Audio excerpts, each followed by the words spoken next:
Just so on everyone, my name's Priya. I wanted to take you all through a short presentation for International Women's Day. I'll be talking about Hindu climate action and the role which we could all play together as a community. To begin with, I'm going to play a short video from a panel I did a few years ago. This was at COP26 in Glasgow. The panel itself is made up from a very large mixed community of people representing the Hindu faith, Sikhs, Jewish people, Muslims, Christians, Quakers, and together we all sat shoulder to shoulder discussing our roles as faith-based individuals within the climate conversation.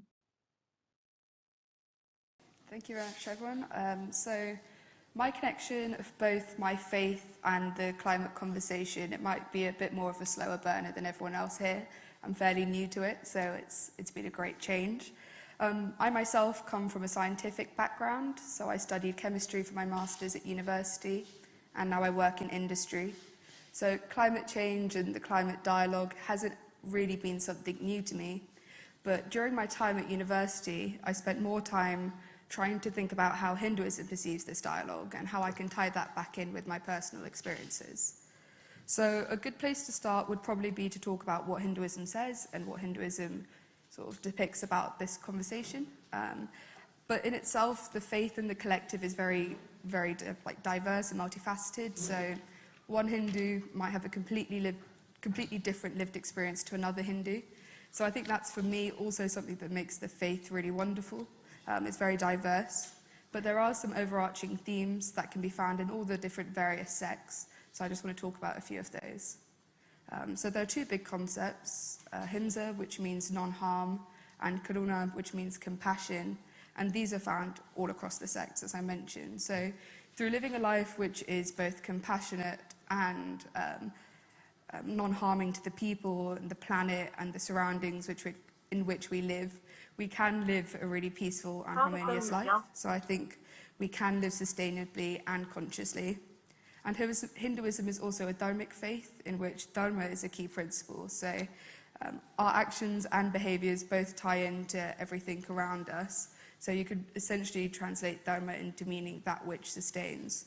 So if we can tie in this concept of compassion with selflessness to overall cause the least harm to the planet around us and in the decisions we make, it's only logical that we as Hindus should act as stewards which try to protect and take away the least we can from the planet in which we live. So thinking more about what that means practically, we want to live these compassionate and selfless lives and sustain society as a whole. And we need to do that sort of practicing seva, which is this idea of selfless service. And it took me a while to understand that Hinduism, which is this really big drive in my life, can also tie back into climate action. And they both, in fact, can be harmonious and push each other to thrive. And that's really where Hindu Climate Action came about. So it's an organization that we've co-founded in June of 2020. So it was myself, Avnishji Thakra, and Ramila Chauhan, and Rajesh Purohit. And it was an organisation with the aim of trying to mobilise the Hindu community. We're based here in the UK in just trying to take a stance in this climate issue. And we do this through means of education, so creating resources which are tailored for our communities, practical tips, guides, but also collaborating with organisations such as Faith for the Climate and all the other groups who are here at the panel today. And in the last year, we've worked with Hindus from different ages and different backgrounds, from raising awareness in workshops with young kids to going into mandirs and talking to the elders in our temples. And as an incentive, so in January and February of 2021, we hosted an online environmental workshop with an organisation called the National Hindu Students Forum. And in that, we tried to encourage young Hindus across the UK in taking some form of action within the climate conversation, so making changes like eating more plant-based diets or upcycling something you're about to throw away. So we pledged to plant a tree for every 3 challenges that were completed, and in the end we planted 50 trees and engaged with 150 students. So it was action like that which really drives us as a group in trying to work with young Hindus and old Hindus and people from all ages and different backgrounds and trying to take a stance. And the build up to COP and the work we've been involved with since we started has been a really wonderful way to create these really strong interfaith connections, because panels such as this are a wonderful way to just voice the faith groups which make up large portions of the community.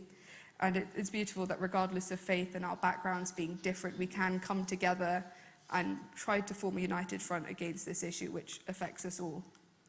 There's a quote which I expanded on at a G7 interfaith panel at Truro that's called Vasudeva Kutumbakam. And it's a very old verse which was found in the Maha Upanishads and the Rig Veda, and it guides the Hindu community. It essentially translates to the world as one family. And in a time such as this, where there are so many unknown changes, a quote which brings us all together and highlights the importance of why we should all in our respective faith groups, communities and networks come together is paramount. So kindness and selfless actions for the betterment of society as a whole really do drive change and action. And if we use philosophies such as this, everyone's got their own, we can see the change that we need to. And COP26 and moments like this are really big for all of us. We can use these platforms to highlight conversations which are important within our communities in a way which our communities can understand. And we hear a lot about our own personal choices and responsibility to live better in different lives. But we can also use these really big, powerful drivers like faith to inspire and empower other people within our communities to have this change also. Like I said a few moments ago, the Vasudeva Kutumbakam quote, meaning the world is one family, really means we could all work together as one family today and in the coming years to see the change we need to.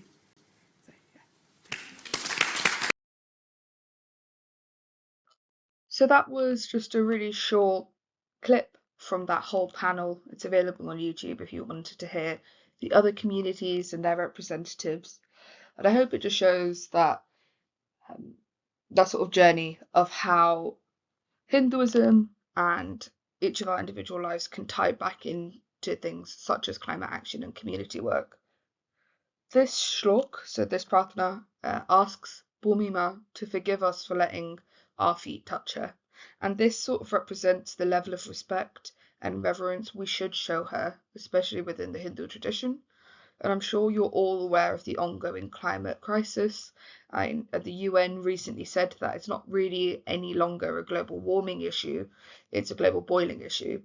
And the impact of human activity on the world is stark. The number of animals in the wild has reduced by about 70% in the past 50 years. Biodiversity is going extinct at levels which we've not seen since 65 million years ago, when the dinosaurs were wiped out. And the poorest countries, who are responsible for the least pollution, are the ones who are suffering from the consequences of climate action the most. And this kind of injustice, this climate injustice, cannot be tolerated by Hindus any further. So what can we do to help? Firstly, we can all make a sincere effort to try and understand ahimsa and trying to cause the least harm to all of the living beings around us. We can immerse ourselves into this way of life, and we can automatically make decisions which are beneficial to the planet and the world around us. For example, some things which we could very easily do overnight. You could think about your diet, switching to a few more plant-based options, reduction of meat can really be beneficial, and it can ultimately be one of the best things we can do for the environment. And think about your fashion. The clothing industry is terrible for the environment. So instead, maybe we can swap, rewear, repair our existing clothes, be it within our communities or within our families. Also, on our transport, we can reduce our reliance on cars. We can walk, cycle, take public transport more. This will, of course, not only be beneficial for the planet, but also for our healths. We can consider waste, whether it's food waste, water, heating, or electricity. We can be conscious about minimizing our waste and also our consumption. Don't overbuy. Anytime you buy something, it uses up the resources we've got. So instead, think more consciously and ask yourself, do I really need this before we buy something? In the Bhagavad Gita, Krishna Bhagavan encouraged Arjuna to fight in a war, not for selfish reasons, for winning the kingdom, but instead for the betterment of the society. Understanding his brother's kingship would lead society to flourish. And in the same spirit of selfless action in Karma Yoga, we should let ourselves work together to create a greener, brighter future for all living beings. I'd like to end with a shlok from the Bhagavad Gita. Just by considering the welfare of the world, you should be inspired to act. The world and our society is a very stressful and uncertain place, and we could focus on the bad and the negative things which are happening. Or we could think about how our parivar, our community, our mandir can advocate for better.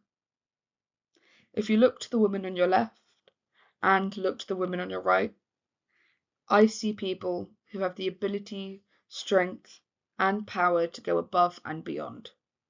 Show up for yourself, and more importantly, show up for your family. Happy International Women's Day to all of you wonderful people. I hope this has in some way invigorated you to feel like you could do something more for the planet and also for your community, and has showcased the power which working with your community and the people next to you could do. Just so now.